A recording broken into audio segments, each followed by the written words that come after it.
You want the moon? Just say the word and I'll throw a lasso around it and pull it down. Look at the stars. The great kings of the past look down on us from those stars. So whenever you feel alone, just remember that those kings will always be there to guide you. I don't think it is very useful to speculate on what God might or might not be able to do. Rather, we should examine what he actually does with the universe we live in. We are all explorers, driven to know what's over the horizon. The most profound discoveries are not necessarily beyond that next star. They're within us, woven into the threads that bind us.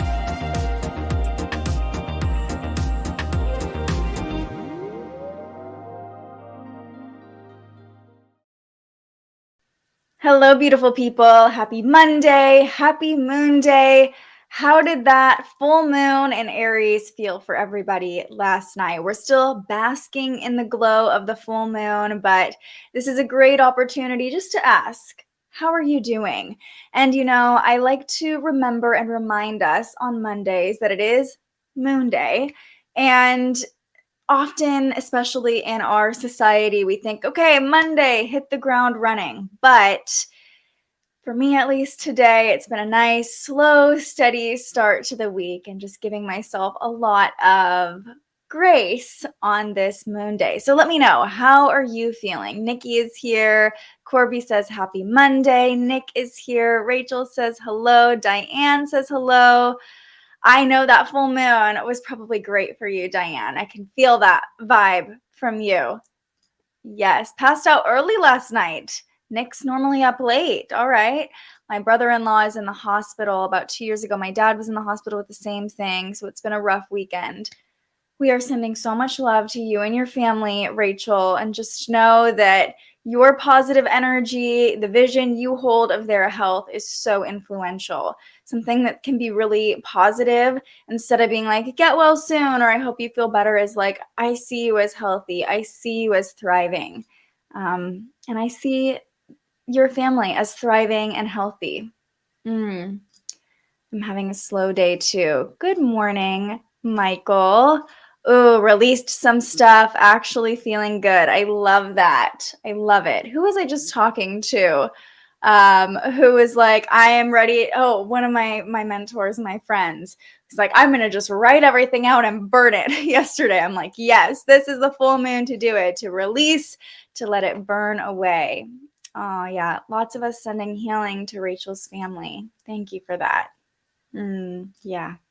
It was an intense full moon. I've not slept well. Anyone else having issues sleeping? That's common around the full moon. But last night, remember, midnight, the moon and Mars were connecting. So if you found yourself restless or having a hard time sleeping, you can probably thank that connection to Mars. But yeah, I've been pretty restless too. Insomnia the last few days. Nothing bad happened. Overly excited. Okay, we love that. We love that. And saying hello to the Instagram people. So it sounds like we're having a nice slow start to the Monday. Happy to see you all here. And as we always do, let's check on our notable birthdays. Let me know if you know someone celebrating a birthday too. But here are some Libras celebrating their solar returns. I don't recognize many of them other than Gavin Newsom, our governor here in California. I won't get political. Oh, Brett Favre is also a Libra. Interesting. Mario Lopez. I could definitely see his Libra-ness. Marina from Marina and the Diamonds. David Lee Roth. Okay. We have some notable Libras. It's interesting.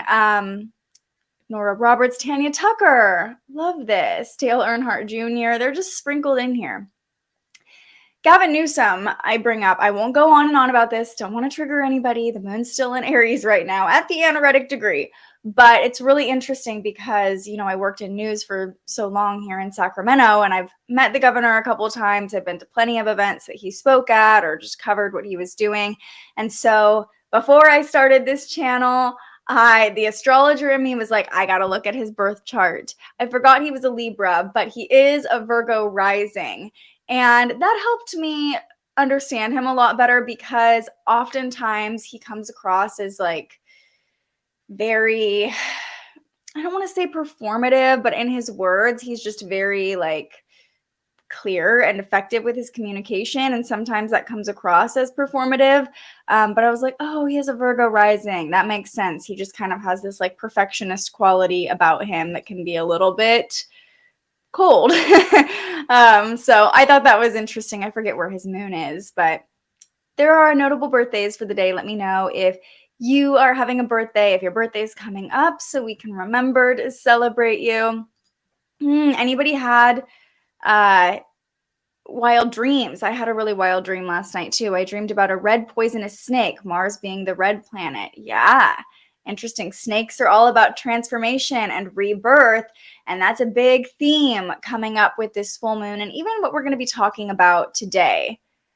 Jupiter and Aries for me, definitely some excitement there.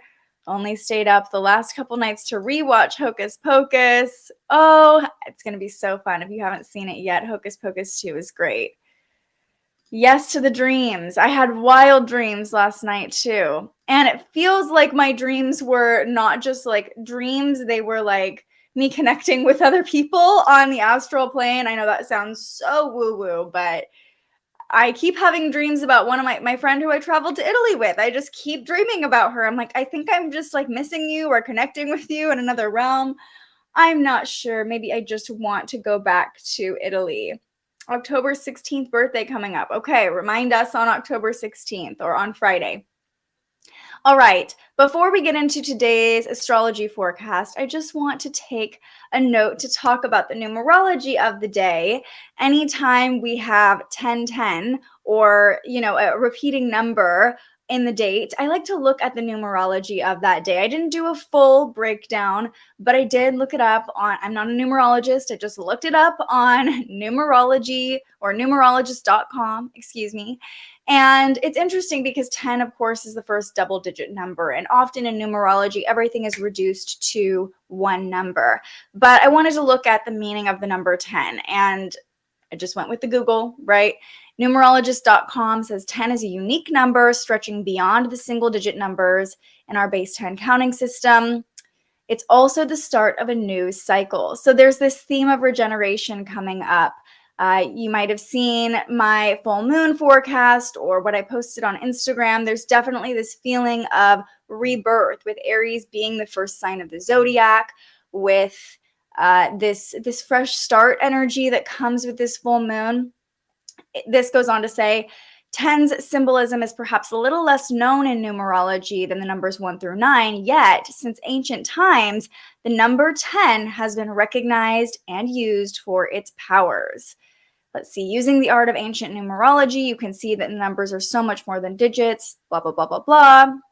Let's see, I'm scrolling. I'm actively learning this with you.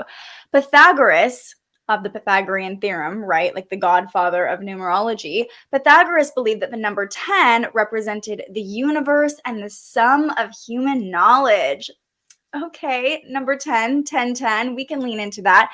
Pythagoreans, his followers, believed this to be the holiest of numbers and took their oaths by swearing on the symbol of the 10. Wow. Digits 1 and 0 indicate the masculine and feminine principles together. Okay, Libra season, marrying the masculine and feminine. We love that. In Greek mythology, the War of Troy lasted 10 years. Odysseus spent 10 years on his journey home. In China, the number 10 is believed to bring completion and totality. Ancient Mayans and Aztecs believed that 10 was the end and the beginning of the cycle, bringing both death and new life. Whoa. Very Aries full moon. I know themes of completion have been coming up for a lot of people, and rebirth. And an analogy I shared to Instagram yesterday about this full moon was the visual of a wildfire. Fire with this Aries full moon lighting the fire within us is very destructive and dynamic, and there's a lot of fresh energy that is generated during fires. But what happens after a fire is that the soil is left with more nutrients, and what grows after a fire is a lot healthier usually, and it creates this fertile ground for regeneration. So I feel like this full moon in a lot of ways marked the completion of cycles and allowed things to be burned away in order to create a more fertile ground for our own regeneration. And the number 10 seems to be very in line with all of the energy we've been talking about with this full moon. This goes on to say the 10th sign of the zodiac is Capricorn. In tarot, the card number 10 is the Wheel of Fortune. Cool. And it goes on and on. I'll just pop this article in the chat right now if you guys want to continue reading, but always fun to tap into the numerology of the day. And we're going to be talking a lot about death and rebirth in this forecast in a few different ways. Wow, you guys had weird dreams too. Pointed our clear quartz towards us at night and haven't had any dreams since. Nice clear mind during your sleep. I dreamt someone yelled at me and it woke me from my sleep like they were communicating with me. Very real. Wow. You might have had a little encounter there, Diane. Hopefully it wasn't too scary. Went to a heavy metal concert last night. Very full moon in Aries. Yeah, and the moon coming into that connection with Mars too. Perfect for a heavy metal concert. Oh, glad you liked the info on the number 10. Okay, let's get into what I do actually know about and I don't have to reference another source on. Let's talk about the astrology of the day on this 10-10-22, this magical day. The sun is in Libra. The moon is moving from Aries to Taurus. So the moon is now in its waning gibbous phase. We're starting the cycle or the phase of release now. And again, it was the full moon was this like fiery culmination point, and now we're kind of being left with maybe some embers of the fire, maybe a few hot spots in my news coverage terminology of the fire, but things are starting to die down a little bit, especially as the moon moves into Taurus. But I do, before we start talking about all the transits, want to give you a look at the current chart, because you'll notice both Mercury and the moon, where are you, moon? Over here, are at 29 degrees right now. And I'm all about the 29th degree. I'm all about the anaretic degree, because the anaretic degree, the 29th degree in astrology, represents this restless energy, this eagerness, this kind of feeling of, okay, let's just get on to the next thing. So you might be feeling a little bit restless on this Monday too, especially through the afternoon. This hour feels like the most restless hour. I'm not sure if you're feeling that as well. It kind of took me a little bit to get the energy going, and now it's like, bing, for me at least. That's what the energy is feeling like. And if you're a Gemini rising or a Virgo rising, you're probably really feeling that anaretic energy today of restlessness and like this almost readiness to get on to the next thing. That goes for all of us though. So got to start acknowledging the current energy. Let's talk about two main transits today, and then we'll discuss what's going on with the moon. So there's a lot of lingering full moon energy that we're still feeling today. Yes, the full moon was technically yesterday afternoon, but remember, for my witchy people out there, you can work with the moon 3 days before and 3 days after it becomes full or it's new. So if you didn't have time or the energy to do your moon rituals last night, you can definitely do them tonight. There's still opportunity. But there was a big theme that came up with this full moon, opposing Venus and conjunct Chiron. We talked about this on Friday. And today, Venus and Chiron oppose each other. So it's really, like I said, kind of this lingering energy of a lot of emotions that were brought up during this full moon. It feels like Venus and Chiron are playing in this opposition, kind of lingering those lessons that came up, those feelings that came up. And as the moon opposed Venus yesterday, it really made it clear what our desires are, what our needs are. And it might have expressed itself Sunday morning as kind of neediness or need for pleasure. And with the moon becoming full conjunct Chiron, it's like it revealed and illuminated our wounds and also showed us our true desires at the same time. And so with Venus opposing Chiron today, luckily our emotions aren't quite as charged because the moon isn't involved in this opposition quite as much. However, there is some work we can do with this. So what does it mean? Venus opposing Chiron. Of course, Venus being the planet of love, money, and beauty, now in its home sign of Libra, and Chiron being the wounded healer in Aries, very much bringing up a lot of inner child wounding that many of us have been working through for the past year or two. In simplest terms, Venus opposing Chiron feels like love is the answer to the pain we're feeling. Love is the answer to the wounds that are coming up right now. Anything that was triggered under the Aries full moon, love is the answer to that. And our desires are becoming more clear. Our desires, what we truly want, Venus, is the antidote to the wounding that we feel. And this opposition between Venus and Chiron very much is a reminder that what you desire, the love you're desiring from other people, the affection you're desiring from other people, the money you're desiring, the food you want to eat and indulge in, all of that feeling that you're searching for is already within you. And that's how I kind of see this opposition between Venus and Chiron playing out today. It's really easy right now to feel especially needy or codependent. You might even notice with your kids or your partners just being a little more like affectionate, but in a way where you can tell like, oh, they're really needing my affection right now. But remember, the affection they're seeking from you is already within you. And so you can give yourself that love too. Also, if you're feeling neediness around anything, money, food, love, relationships, it could be a signal for deeper healing that got brought up during this full moon. So there could be some big realizations happening around what healing will look like for you, and your needs, your emotions of neediness are signaling those areas where some healing is still needed. So the question this transit asks is, how can you give yourself the love you need? How can you find within you whatever it is you're searching for? There's this song by Beautiful Chorus that I've been listening to on repeat lately, and it's called I Am. And the main chorus, the first line is, what I seek, I am. Because what we're looking for, what we want, what feels like a wound within us because something is missing, by realizing that we already have what we need to heal ourselves, to give ourselves love, it's so empowering, and it's one of the most healing things that we can do for ourselves. So yes, like Nick says, all you need is love, but you already have the love you need. And that's what I see this opposition between Venus and Chiron showing us. And in terms of manifestation, which Venus is very much linked to, when you're already in the energy of feeling loved, love comes to you more easily. When you love yourself unconditionally, you open yourself to unconditional love. When you feel abundant, you call in abundance. When you feel confident in yourself, you call in people who are confident and amplify and uplift you in your confidence. So just remember, you already have what you need. And by leaning into what it is that's already within you, you call in more of it from the people around you. Katie says, childhood wounds were ripe this weekend. I didn't act on those wounds, though.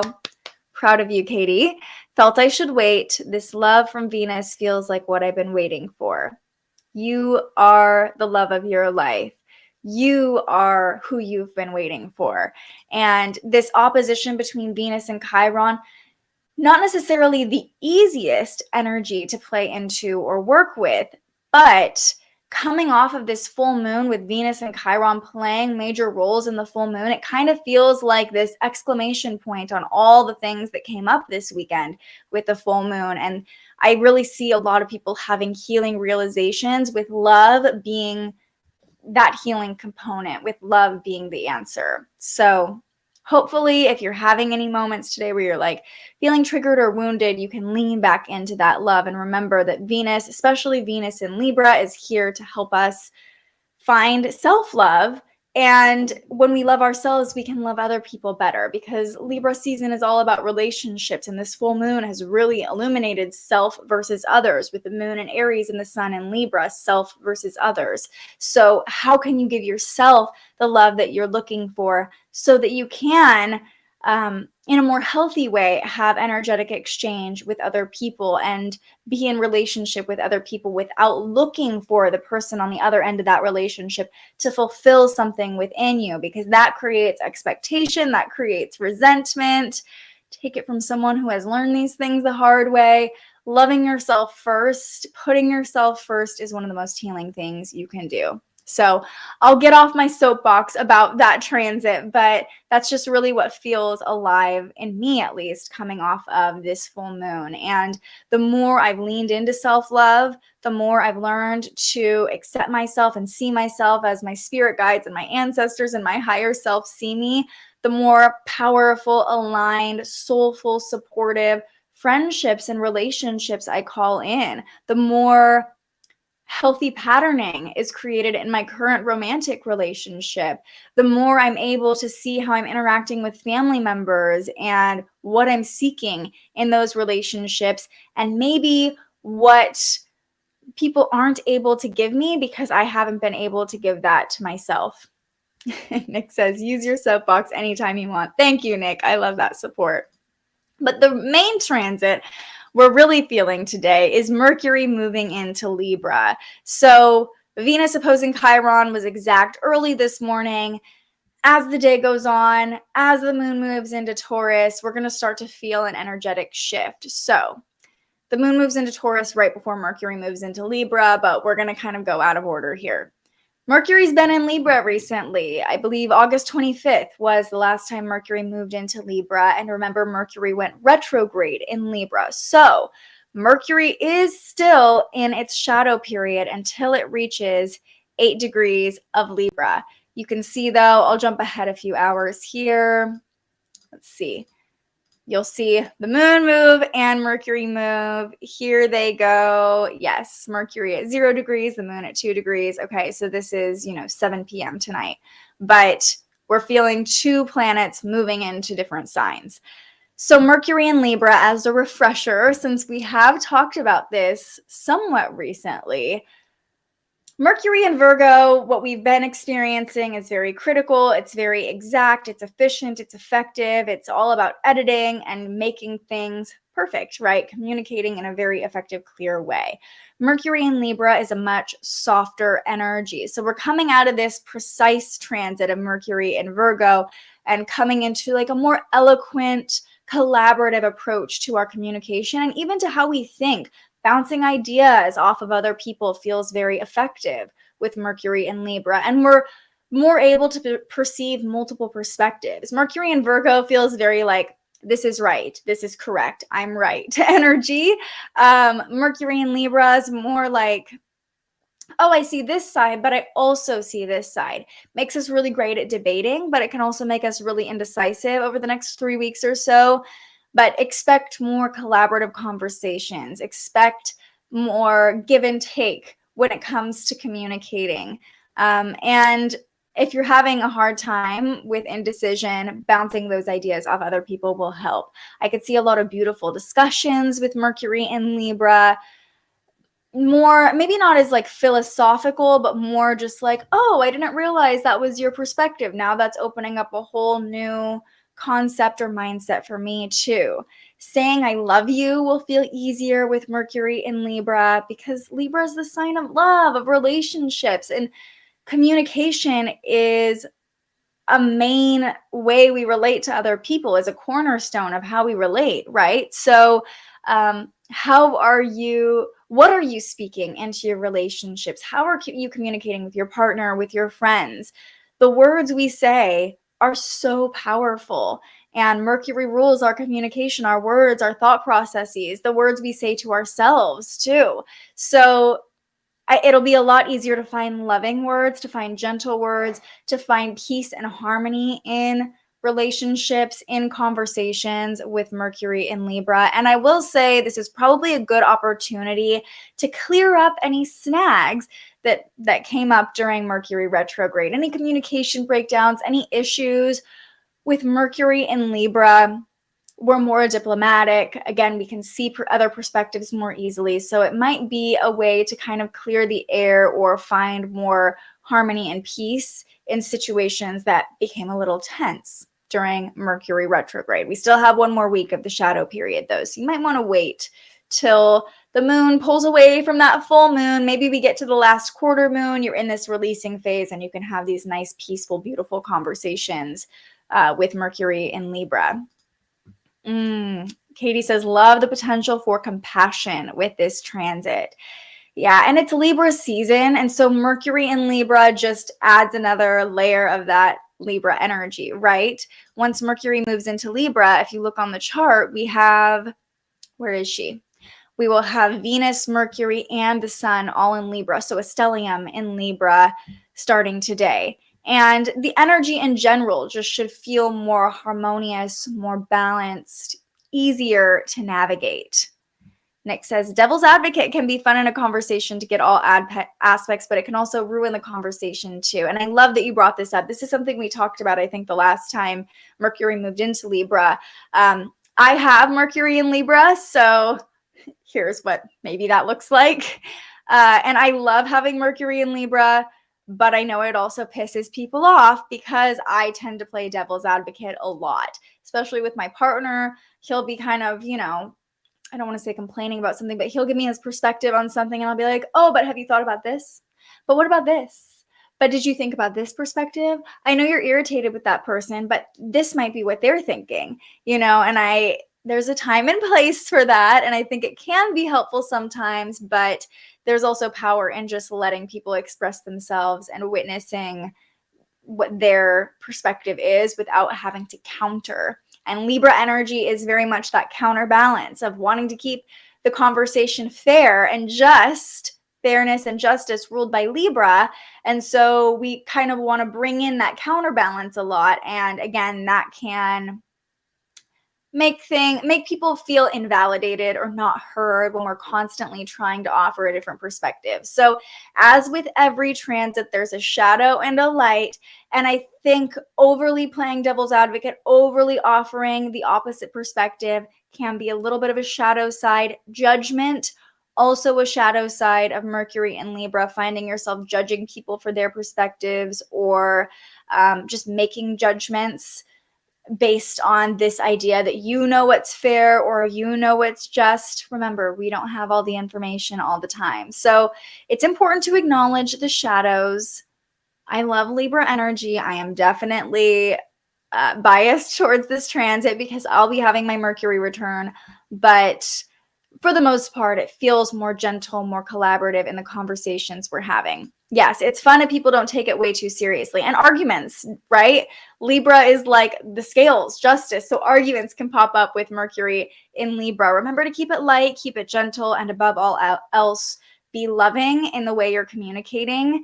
And notice if things are getting tense. Luckily, we have Libra energy in multiple ways on our side with Venus and the Sun there too, to return to love and be like, whoa, whoa, whoa, let's keep this peaceful. Okay. Like it doesn't need to be an argument. And to say even like, I'm sorry, I realize I'm being a little bit, not even combative, but just like, it might seem like I'm coming across as argumentative because I'm constantly offering other perspectives. Maybe that's not necessary. So there's a lot of common ground that can be found through conversation if we always have the approach of love being the intention, right? Stay towards the light. Yes, Nick, absolutely. Yes, I have Mercury in Libra. Yes, I can be judgmental. We love the honesty, Nikki. We love the honesty. I appreciate that. And me too, right? And that is something that, we can all be judgmental, but it's great when you recognize that and you can understand or see even in the moment, like, oh, I'm being a little bit judgmental. Is that how I want to be?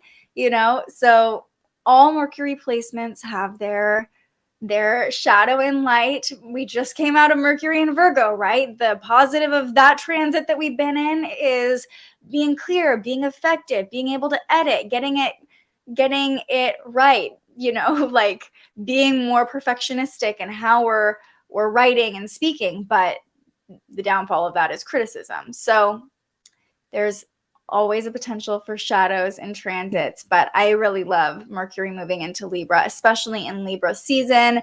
It's a beautiful time of year before we plunge into the depths of Scorpio season in a couple weeks, right? We get this nice, balanced, really feels like the seasons are changing in a lot of places. It's this gentle approach to the transformation that we're always undergoing.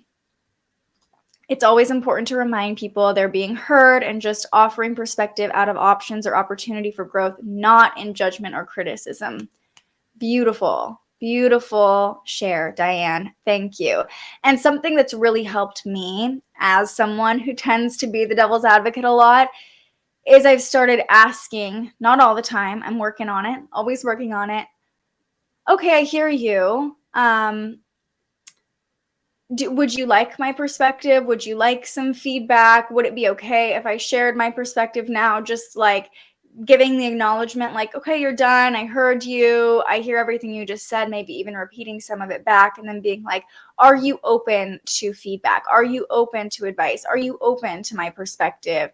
And 9 times out of 10 people say yes, but I think it's asking, it's almost consent, right? Like asking, if I kind of tell you what I'm thinking, is it even going to land right now? Because if you're not open to it, what's the point? I'm just wasting my energy, So all beautiful points. And again, you all demonstrate why I love doing these episodes live, because all of our input is so important. And that's very much Mercury and Libra, right? Like, it's important to have multiple perspectives. Our brain is limited. We're only seeing with these 2 eyeballs and hearing with these 2 ears. There are billions of people in the world with different perspectives. So it's really good to be more in listening mode and receptive mode with Mercury and Libra before offering advice or devil's advocate or an alternate perspective. Now let's talk about what's going on with the moon. So the morning started with the moon in Aries still. And currently at this moment, the moon is at the anaretic degree of Aries. At 7 a.m., the moon squared Pluto. So when the moon was at 26 degrees, we'll jump back 12 hours here, and you can probably see that square playing out. Where is she? Yes, that dark red line. I know there's a lot of squares happening. Saturn squaring Uranus, Mars squaring Neptune, which we will talk about tomorrow. But the moon is squaring Pluto. I think it's really interesting, or maybe not, very synchronistic, that this square to Pluto is happening on 10/10. And I didn't even connect these dots until together we learned about the numerology of the number 10. With 10 being one cycle ending and another beginning, this number of rebirth, of completion, of death and rebirth all in one, of the masculine, feminine coming together. It feels very representative of course, this whole season we're in. But I love that it's happening, or that the moon is squaring Pluto on a day that numerologically, is that a word, is representing death and rebirth, because of course Pluto is the planet of death and rebirth. And when the moon squares Pluto, that death and rebirth cycle is right in our face. We are forced to experience it, to see it. Deep emotions might have come up early this morning. Dark dreams. Seems like a lot of us had dark dreams that could have been influenced by the moon squaring Pluto, especially that full moon energy squaring Pluto.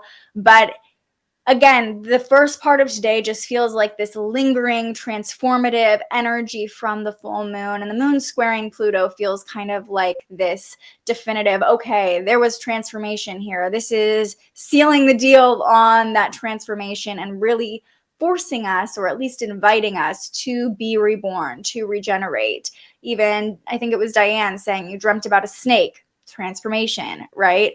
So the moon squaring Pluto just really feels like this intense, like, transformation is happening, whether you like it or not, and kind of taking us just a little bit deeper into that death and rebirth cycle. So hopefully the energy this morning wasn't too intense for you, but it's going to subside very shortly here when the moon moves into Taurus. I'm a Libra sun, so I am guilty of the Libra judgment.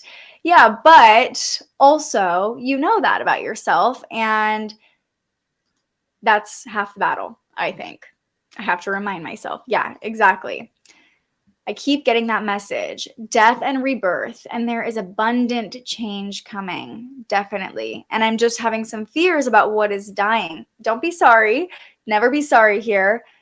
And it makes sense that you're sensitive. For you and I and the Virgo risings of the world, this full moon was in our 8th house, which brings up a lot of shadows and fears about what is dying in your life, right? But remember, whatever is being released, is being burned away, is being asked or is asking you really to let go, is making way for something even better. And there's an element of trust that comes in regardless of what the transits are doing, trusting in whatever you believe in guiding you, even if it's just the planets guiding you, and the moon squaring Pluto being like, hey, it's time to just let that thing go. I know you're scared, but you just got to let it go because something better is coming along for you. I think that's coming up for a lot of people right now, but when we're holding on energetically, that's very 8th house too, Rachel. When we're energetically tied to things that are no longer serving us, we are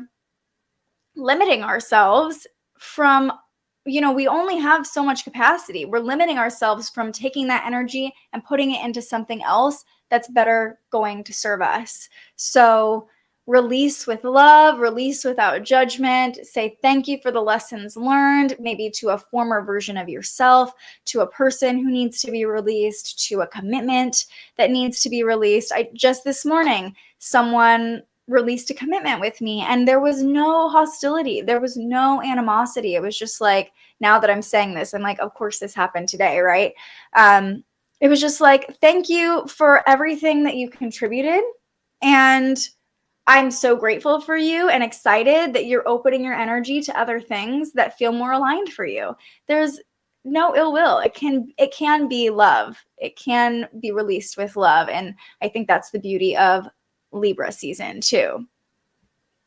Still trying to cling to the old ways. I'll work on it some. Be gentle with yourself too. That's part of Libra season as well. I feel like I resonate with this energy, Diane says. Well, it is your season. I have a Scorpio stellium, feels natural cycle to me. Oh yeah, that Scorpio energy is like, we're just going to keep dying and being reborn over and over again. We love the intensity of the death and rebirth, right? Inspired by the Phoenix. I've started over many times in my life and find it better in the next chapter. Take it from Diane. There's always something amazing waiting on the other side of release. Definitely a link there. Yeah. Rose says, leave with love. Rachel, thank you. Just trying to release, but I feel like my whole life will change if I fully let go. And it will. It will. Your whole life will change. But it could be so much better. Like something that can be really helpful when you're manifesting is like this or better. Like if I release this, show me how it can be better. I trust you, trust the universe.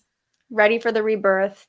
Coming towards the end of my progressed moon cycle, definitely amplifying that rebirth energy for you, Katie, right? Court says, I was sweating all night, didn't even sleep under the covers. Yeah. Literally burning things away, right? Like your body is literally burning off energy as you sleep. It manifests in the physical too, right?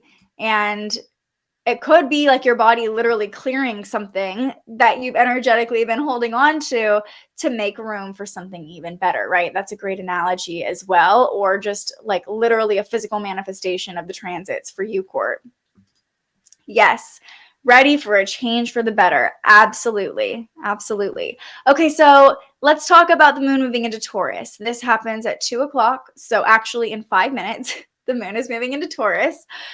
So we'll be together. And remember, the moon is exalted in Taurus. The moon loves to be in Taurus. And I really see this as a soft landing from the full moon in Aries. It's like getting comfortable, getting cozy, allowing us to rest on the end of this moon day or the second half of this moon day, just really slowing down, taking a chill pill. And I think everything that got brought up with this full moon was intense, I think, for a lot of people. But with the moon in Taurus ruling our values and our physical comfort, I think the next few days will bring a lot of reflection from the full moon on what it is that we truly want and we truly value, and what we're calling in and what we're releasing that no longer aligns with our values. Because remember, the moon is now in its releasing phase. Sweating out the turkey, that is for sure. Did you eat turkey, or is this something I don't know about? Like a phrase, sweating out the turkey. The moon in Taurus just feels like giving your body a break, taking some downtime, grounding in the earth, grounding all the fiery transformation that came from the full moon, maybe big realizations, maybe something new that wants to be rebirthed in this regeneration. Oh, it's Thanksgiving here? What? There? Pre-Thanksgiving turkey dinner? Thanksgiving is not for like 2 months for us in the US. That's wild. Interesting. I got to look into this. Is it an early? Does Canada have a different Thanksgiving than the US? I'm so curious about this. Oh, Canadian Thanksgiving. Does it celebrate the same thing that the US celebrates, or is it like a totally different celebration? I need to know. I need to know why Canada celebrates Thanksgiving so much earlier than the US. But perfect for the Taurus moon energy, right? Weird. Taurus moon is like stuff your face with all the turkey. Different day. The history books in Canada are clearly different than the history books in the US. Exact same. Interesting. See, today in the US is, well, now it's called Indigenous Peoples Day, which is much more PC and accurate than Columbus Day. But when I was growing up, it was always Columbus Day. So I wonder if that's why Thanksgiving is this weekend for you all in Canada, because this is supposedly when Columbus discovered North America or whatever. I don't know. The history books I learned from were probably wrong. Okay, Indigenous People Day here too. So maybe that's why. Maybe you guys just have a better... I know you guys have your own whole like revolution happening with Indigenous people, which is probably much needed, and I'm not well educated on it enough to speak on it, but do have a history degree. Sometimes the books are not always correct. Yeah, that's the world we live in, though. The information age, where we're all learning like, oh, maybe what we learned was not correct, you know? Gotta love the internet. We're glad we covered this. You learn something new every day, truly. And today I learned that Canada and the US celebrate Thanksgiving on different days. Truth and Reconciliation Day is a new day. Ooh, that's powerful. That's powerful. We need a day like that in the US. I think that would I think it would make a lot of people feel seen if we had a day called Truth and Reconciliation Day, right? I think that a lot of people would appreciate that. Anyway, back to the moon. The moon in Taurus. I'm definitely looking forward to just some low-key, luxurious Taurus energy. That Venus energy is going to be potent over the next couple of days because, of course, Venus rules Taurus, Venus rules Libra. We've got the stellium in Libra. We've got the moon in Taurus, and it's just a time to enjoy, to find pleasure, to be in that luxurious energy. All right, let's finish out with our affirmation of the day. And it goes back to what we were talking about with Venus opposing Chiron today, kind of this finalization of everything that came up during the full moon. I am the love I seek. Any neediness, any wounding you're feeling today, remember you have the love within you to heal yourself. I see each of you as healed. I see each of you as happy, as thriving, as enjoying life. And if you can see yourself how I see you, there's so much love there. There's so much healing there. So remember, you are the love you seek. You have the love you seek. You have everything you need. And you have the capability to call in anything you want in this lifetime. And we'll end with our oracle pull. This is my favorite deck to use with Venus transits or Libra. I guess it's not a Venus transit, but all this Libra Venus energy. The Rose Oracle by Rebecca Campbell, her newest deck. We love Rebecca Campbell here. And you know the drill. As I am shuffling, let me know if you have any questions, any more reflections. Rose says, our hospital has today off, and they still label it as Columbus Day, they're thinking Indigenous Peoples Day is our hospital's mission to serve the people of Hawaii. Yeah, you would think that they would, especially in Hawaii, call it Indigenous Peoples Day, right? Because Hawaii is like the definition of Indigenous people that have been kind of, well, I feel, you can correct me if I'm wrong, Rose, because you live there, but I feel like the Indigenous people of Hawaii have really gotten a lot louder in recent years about like, no, these are our cultures and traditions, and like capitalism kind of took over, and there's kind of this weird battle playing out between capitalism and Indigenous traditions in Hawaii. And it's interesting, as someone who's not Indigenous, who loves to go there, like, how do you best support Indigenous people in Hawaii? Do you go to the luau? Do you, buy all the like Hawaiian made stuff? I think, or do you say like that's cultural appropriation and just enjoy the land? I don't know. Now we're just getting into deep topics, but Nick says, like, being the adult for your inner child, the one that can do something to get that kid what they need. Oof. I am the love I seek. I am the love I need. I can be the adult to my inner child. Beautiful. Beautiful. Okay. Enough deep reflections. It's that Pluto transit, right? Getting really deep about everything today. Okay. Here we go. Let's all, if you're finding this video live or joining me later, take a deep breath together. Here we go. Breathe in. And release. What do we need to know? Oof. The Great Mother. Surrender to the mystery. Fall into her arms. Beautiful. Let's see what it has to say. Diane says she's hoping the cards have advice for her. I guarantee they will. Following this week, a few opportunities that may be developing. Okay, what advice does the Great Mother have for Diane? Here we go. The Great Mother, surrender to the mystery, fall into her arms. The Great Mother ushered you in when you took your first breath, and she'll be there when you draw your last. She knows how challenging life on Earth can be, that at times being human can be painful, lonely, and confusing, that the polarity and separation can be difficult when your soul remembers the oneness of Source. But at the same time, it can be incredibly glorious and sweet. We often see things as either good or bad. When things go well, we make it mean that everything's okay. And when things don't work out, then perhaps we've done something wrong or have something to fix. We've forgotten that life on Earth is not like that.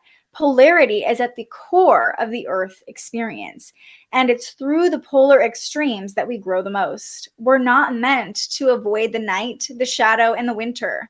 This life is but a single breath in the inextinguishable existence of your experience as a soul. Hand over your worries, hurt, sorrow, fears, and doubts to the Great Mother. Lay them on her altar, return to the sureness of the soil, fall fully into her arms, surrender to the mystery woven through it all. Remember that while these extremes are difficult, they can also be magnificent. That unrestrained joy is closer to grief than we think. And perhaps the more wildly the pendulum of your life swings, the more you can say, I have truly lived. Here's a little affirmation for you. I'm ready to embrace the extremes of my life. I lay all that I'm carrying onto the altar and fall into the Great Mother's arms. I love this card. I think it's so perfect for everything we've been talking about. Releasing fear, releasing energy that no longer serves us. Release it to the Great Mother, whether that to you is God, Goddess, Mother Earth, Spirit, your mother who was a portal that birthed you into this lifetime, right? Maybe don't release it onto her, but release it to spirit, release it to a higher power, to the great mother of us all, and know that she can hold that for you. You don't have to hold it anymore. And trust. There was a big element of trust that came up with this card. Trust in the pendulum swing of your life. If things feel hard right now, think about how much you'll appreciate when things are going so well. We're not here to experience just balanced, harmonious energy all the time. We're here to sway between the highs and the lows. And I love that this just says surrender to the mystery. So hopefully, Diane, that was the message that you needed to hear. She said that's a great message. And release and stay present and know that you're being held. I think that is something really big that came up with this too. Like, you're being held by a plan, a power greater than your understanding. And that can look like whatever it looks like to you, but there's so much love for you and you're being held every step of the way. Yes. That which does not kill you only makes you stronger. Definitely. Like, give in and go with the flow, live life. You only live once and you don't survive life. Exactly. So appreciate the lows as much as you appreciate the highs, even when it doesn't feel easy to, because the lows are showing us our resilience, what we're capable of. The darkness is showing us our capacity to be our own light, right? Let's see. There's a Julie Andrews film from the 1960s titled Hawaii about the Christian missionaries forcing their way onto the natives there. Ooh, we love Julie Andrews. So before her time. Yes, please. All right. Well, with that, I'm going to wrap up this episode of The Spiritual Journalist. Just know, or not The Spiritual Journalist, Transits Today. The Spiritual Journalist is coming back, you guys, at some point. Give me a little bit. I'm working on getting everything back up and running how I was for a while. Releasing my grief feels so close. The joy is coming. Yeah, absolutely. Release it. Surrender to the mystery of it all. We're sending you love, Katie. Sending you so much love. And to everybody who joined me today, I'm sending you so much love. I hope you know how valued you are in this community, how grateful we all are that you showed up for yourself today. That's Mercury at the anaretic degree right there. So grateful for each and every one of you. Grateful that you continue to grow this community, to expand this community. If you're new here, welcome. Please go ahead and like and subscribe to the channel so we can keep these videos coming to you for free every single weekday. And I hope you all have a beautiful, relaxing rest of your Monday, your moon day as the moon moves into Taurus. We are supporting you in your release, and I'm so excited for our reading this week, Diane. I think that will help a lot too. All right, I will see you all right back here tomorrow morning, sending love right back to you, and just know that you bring light to this show too, Nick. Okay, until I see you next, stay curious and happy Thanksgiving, Canadian friends. Bye. Thank you so much for joining us and aligning with the energy of the universe today. If you enjoyed this morning's episode of Transits Today, you can join our live astrology discussion every weekday morning right here wherever you're watching. And head to thespiritualjournalist.com to read your daily astrology forecast and browse the Spiritual Shop. The most fun way to help keep these forecasts free and support more content like this is to buy yourself a little something on our website. But if you're feeling extra generous, you can also buy me a coffee to fuel future live streams. Just tap the link in the description or head to buymeacoffee.com and search The Spiritual Journalist. And speaking of, you can also tune in to The Spiritual Journalist, our weekly live interview where we ask our guests questions about everything from crystals and manifestation to mental health and the environment. Those conversations stream live right here wherever you're watching now every Tuesday. I'm so grateful you found us here, and I can't wait for our next conversation.